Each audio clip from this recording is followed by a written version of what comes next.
Where's the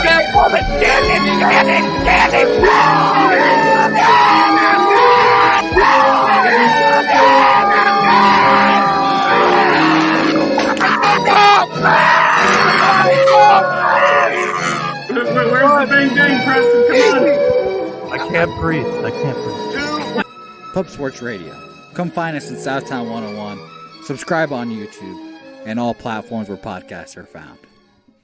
What's up? It's Billy Brisbane at Getting Bills on Twitter. We are here for the Monday Night Football game between the Miami Dolphins, who are 3-point favorites over the New Orleans Saints. Over under here is 37. The first guy that we're going to look at, cover boy of the video, is going to be Alvin Kamara. Let's go over through his stats real quick, though. $12,100 on DK, $16,500 on FanDuel, most expensive player on the slate. With Winston through the first 8 weeks of the season, 19 carries for 68 yards, 4 catches, and 54 yards. In week 9 with Trevor Siemian, he ran the ball 13 times for 50 yards and 4 catches for 54 yards. And in 2 games under that, Taysom Hill was under center for, he averaged 19 carries for 69 yards, 3 receptions for 19 yards. So basically in 10 games, Kamara has recorded 25 plus receiving yards 6 times. Miami allows 103.7 rushing yards per game and only 85.7 through the last 3. So Miami's been pretty stout defensively. They have allowed the 9th fewest yards and the 14th fewest receptions to the running back position. Book isn't the most talented quarterback. He's a serviceable game manager. At his time at Notre Dame in 2020, his main running back was Kieran Williams. He had 25 catches in 312 games, so on average 3 catches for 26 yards per game. Hopefully Kamara can get it done in the receiving game, because he might not be able to get it done in the rushing game, but he's still projected as one of the highest players of the slate. Shouts to Number Fire for the projections today that we have on screen. Next guy that we're going to be looking at on the slate, though, the other stud of the slate, is going to be Tua, man. Tua Tag.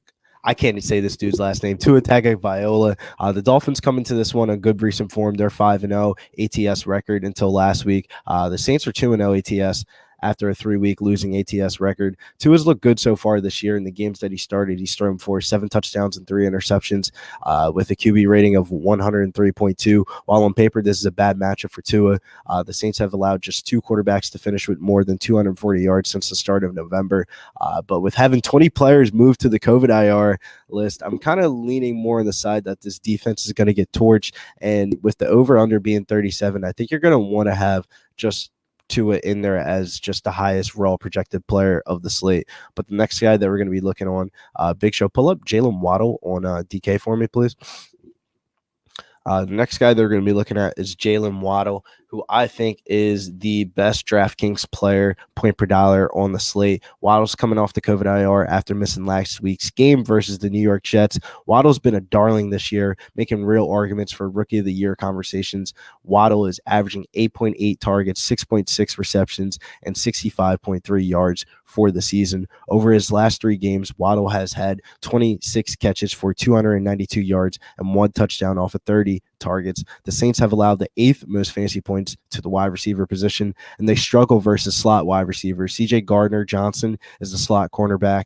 Gardner has yielded a 69% catch rate, giving up 1.4 yards per route in coverage this year. So I love me some Jaylen Waddle on the slate at $11,600 and $13,000 on FanDuel. He is going to be one of the core players of the slate. But the next guy that we're going to be looking at is good old Ian Book, man. For the people that don't know, my brother is a graduate of Notre Dame alum, and he went there all 4 years that Ian Book played. So, well, he only played his junior and his senior year, but he was all there for all 4 years. So I'm pretty familiar with Ian Book. He spent his last 4 seasons as Notre Dame. He started in 2018. Over his 4-year career, 63.8% completion percentage, 8,948 yards with 72 touchdowns and 20 interceptions. The one thing that I would say about Ian Book if you've never seen Ian Book play before, he has sneaky athleticism. He rushed for over 1,000 yards at Notre Dame and 17 rushing touchdowns, second among time all quarterbacks at Notre Dame University. I would say the biggest red flag on Ian Book watching film on him last night was just be the timing of his footwork, man. And this is a tough matchup. The Dolphins defense has given up the 11th fewest fantasy points per game to the position. But my favorite prop on the slate is going to be Ian Book over 24.5 rushing yards at -113 at FanDuel. That's one of my favorite bets on the betting card today. But the next guy that we're going to talk about, man, do I hate me Myles Gaskins, man. I loved the man last year, but nowadays, I can't be banging with Myles Gaskins. I do not like this matchup for Myles Gaskins, to be honest with you. I'm not the biggest fan of him. The Saints defense have not allowed a touchdown to the running back position since week 7, and his fantasy value has just been trending down, and he's been busting in so many good spots this year, only averaging 3.5 yards per attempt and only 2.6 yards after contact this season. Talent-wise, it just isn't there. Last week he played backup to Duke Johnson, and he had 54 rushing yards off of 10 attempts and 0 targets in the passing game. Already in a tough matchup against the Saints, who allow the league low 14.4 fantasy points per game to the RB position.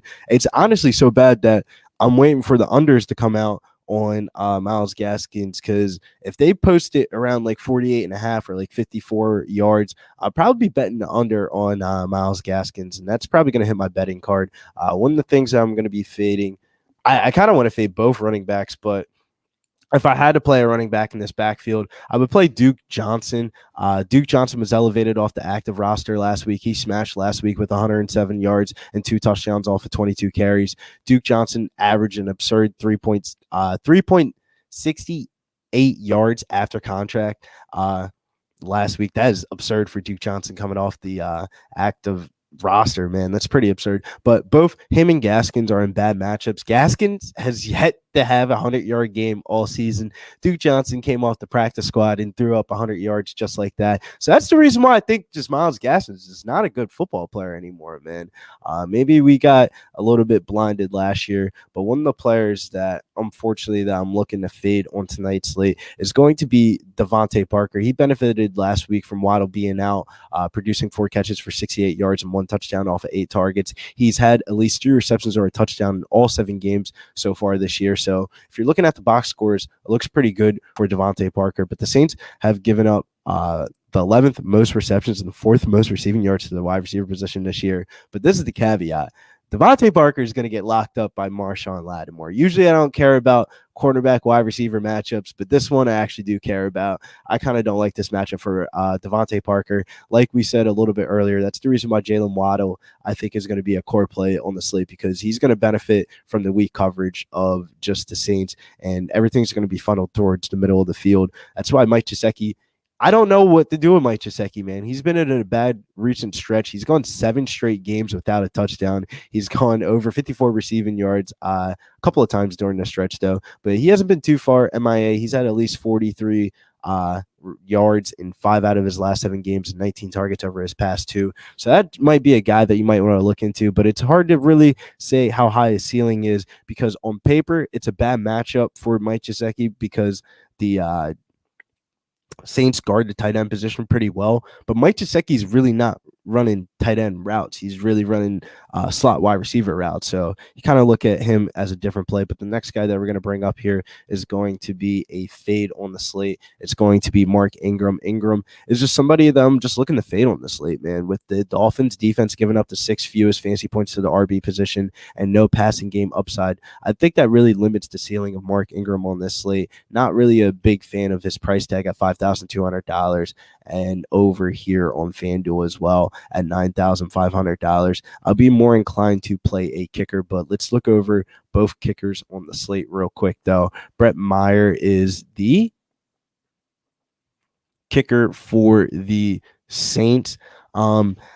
I'm a tad worried about his fantasy upside in this game, man. With Book being the quarterback, over under here being 37, he's not really been too consistent for the games that he's played in for New Orleans. But I mean, if you're looking at the field goal attempts, it looks pretty good. He's 8 for 9 for field goal attempts and 7 for 9 for extra points. So I don't know, man. I just don't know how much I really like him in this offense too much with Ian Book. I'll be more inclined to play the Miami Dolphins kicker, Jason Sanders.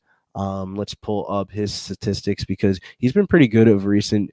Jason Sanders has found some consistency in this up and down offense. He's been benefiting from that. He's had at least 6 fantasy points in 6 straight games and double-digit points in 3 out of his 6 games, last 6 games. So we're liking some Jason Myers on this slate. Next guy that we're going to be looking at, though, is Marquez Callaway. He's coming off I think I got to move down the number fire screen, though.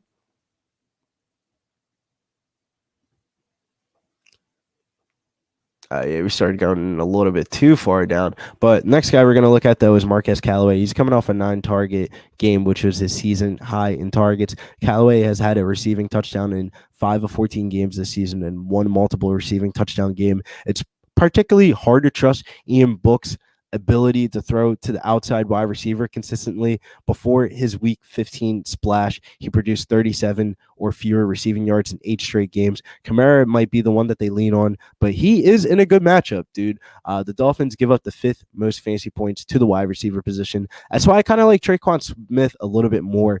Since missing the first 5 games of the season, he's been consistently involved in the offense. Maybe I kind of like Callaway a little bit more because Smith is going to be shadowed by Xavier Howard. So that might limit my expectations for Tre'Quan Smith and make me go to Marquez Callaway a little bit more if I was picking a Saints receiver. But my favorite play of the slate is going to be the man, the myth, the legend. He is going to smash on this slate. Nick Vannett, Adam Troutman, and Jawan Johnson are both out for this game, leaving Vannett the last man standing for the Saints. And prior to the last week game, he caught 6 of 8 targets over the 2 games prior. Even though he isn't a target machine, I think he'll be one of Ian Book's primary reads.